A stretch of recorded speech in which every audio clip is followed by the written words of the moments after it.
Hi everybody, I'm doing another video this time with the Toyota Rav4 installing a dongle that allows you to have CarPlay and Android Auto on a 2016 Toyota Rav4. This is a device that I bought online. I'll provide a link in the description to the device. I am not being paid by the makers of this, although I did sign up for an affiliate link, so if you click on the link it will I will get a commission off that, but I'm going to give my honest review of how installing this works and see how it all works.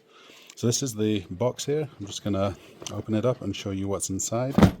So the main thing is this box here that appears, it sits behind the dashboard and connects. It's got a couple of connectors in it to connect to the car and a connector for an antenna.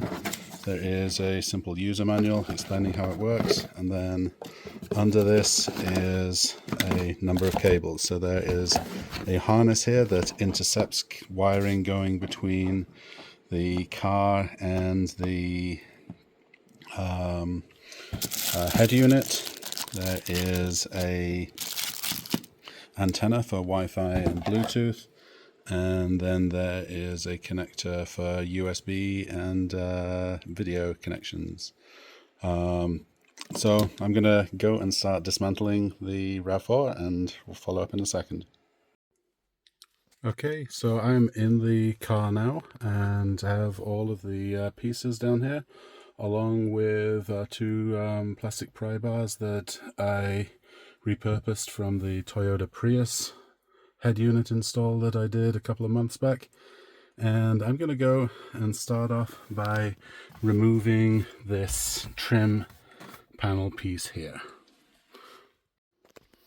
So I'm going to start off by putting the pry tool in behind this piece here and just pulling out along here, and this entire panel comes off. So that's the first piece.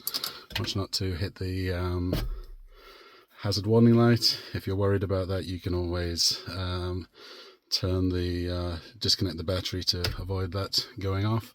I'm just going to leave everything on for now. So now I'm going to go and remove some of the additional pieces. Next, I'm going to go ahead and remove this piece here. You see there's a clip there and a clip over here, and just a little bit of prying on that allows this to pull up, and we can just move it up there out of the way.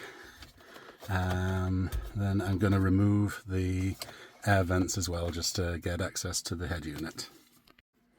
Okay, so to remove the vents, just pry at the bottom and at the top and they will pop right out. You can put them down for later use, and do the same on the other side over here. You get a good purchase point on it to lever it. I'll try and get underneath behind. There you go, and it just snaps out. And yeah, there's both vents out of the system. Now the next thing that I've got to do is remove each of these 4 bolts. They are 10 millimeters, so I have got a screw gun and I've got a 10 millimeter socket attached to an extension cable. So I'm going to start unscrewing those in a second. Alright, so here we go. Screw each of these in turn. Try not to lose the screws into the work of the car, because that will not be good. Okay, I have now removed the 4 screws from the device and put them in the cup holder for safekeeping. Alright, so relatively easy to remove it. You just pull it, give it a firm tug on both sides, and the whole thing will pull out, revealing the wiring harness behind, and this is what we need to hook into. So next I'm going to do is I'm going to get the extension cord, the harness that is in my set here, and I am going to switch out each of the cables. Okay, so this is relatively straightforward. I plug this one end of the cable into the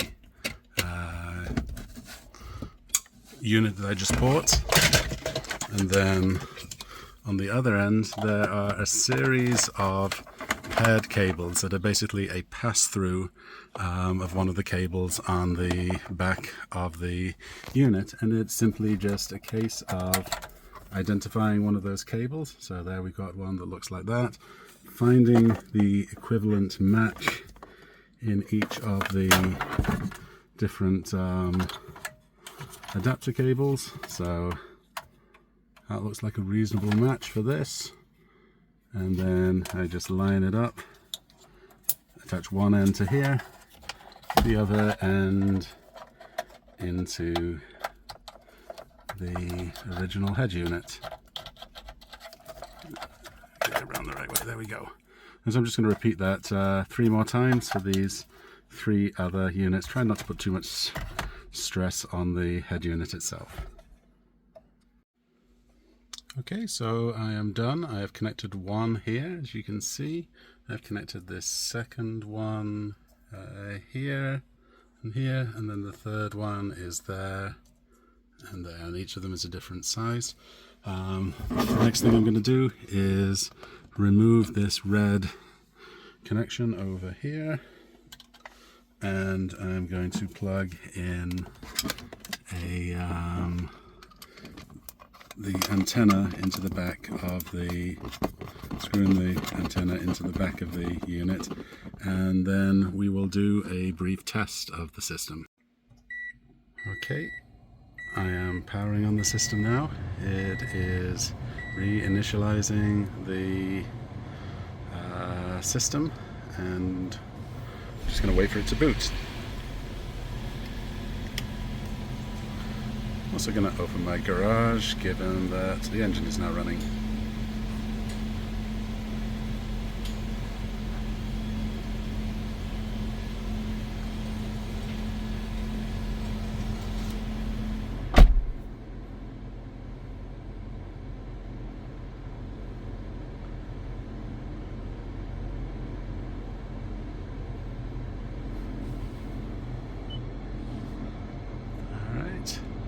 So it has loaded now. Now I'm gonna go and check out the new features that just installed. Okay, so now that it is loaded, I'm going to click on aux, and this brings up this screen here. Actually, it brought up this screen here. If I click on Android Auto, it now says to go and connect to Bluetooth, to the car Bluetooth, and accept that. I don't believe that I can do that at the same time that I'm recording, so I am going to go ahead, pause the video, and then come back once this has been connected. Okay, I have done that, and I now have Android Auto running on here. I'm just gonna it is responsive to touchscreen. I tested the music, although this won't play as I'm recording on my phone, but YouTube Music appears to be working fine on it. There you go. And the maps is working, so everything is working as you would expect with Android Auto. So that is all that is required to install it. Now all I'm going to do is just take all of this, tidy it up, and put everything back together again. Okay, so I pushed the box down into the hole behind the head unit. I am going to affix this Bluetooth antenna to the ceiling above here, and then I'm going to put this dash back in place and then put the trim back in place. Not before screwing stuff in as well. Okay, so I have installed the antenna right underneath that plastic panel there. Just affixed it to the roof, figuring that that is made out of plastic and so therefore shouldn't interfere with the antenna. It is reasonably far away from the metal of the case. I wanted to make sure that this worked. I've put the screws in. I just need to now go ahead and tighten each of them. So I'm just going to do that one at a time. Trying to do this single-handedly with the this is 1, 2, 3, and I dropped the thing on the floor. Well, you can figure out the rest. Okay, so now that I have that back in place, I'm going to put the instrument panel thing back in place with the hazard warning light. Clip that in place. I'm going to take the 2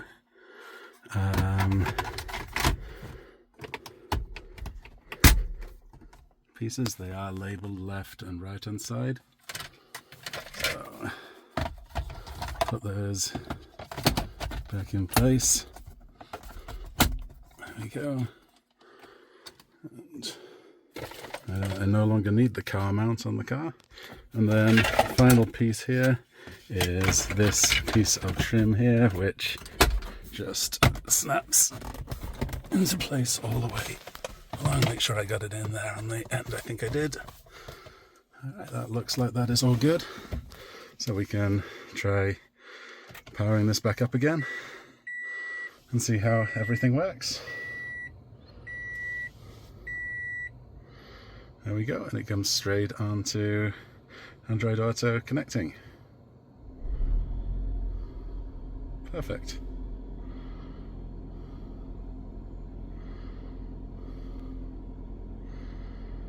Give it a second to start up. Well, it needs me to repair the Bluetooth, so I'll need to go and figure out if I did something wrong with that. Hopefully it's not because the antenna is poorly positioned. One thing I will note with this system is that you cannot have SiriusXM playing music and have Android Auto running. As soon as I switch over to aux, the XM audio disappears and is replaced with this audio. However, if you have the SiriusXM app on your phone, you can use that instead to listen to SiriusXM. So that's all there is really to it. It's a little clunky getting it connected. Sometimes you have to turn the car off and turn it on again to get it to connect to Bluetooth. I haven't quite figured out what's going on there, but you know, for right now, that's all there is to it. So hopefully you found this video useful. I'm not sure how many of these I'll do. This wasn't the intent of the channel, but as I said, there's a link to the unit that I picked up on Carputech.com, and you can pick it up there using the link in the description. Thanks for watching, and please subscribe.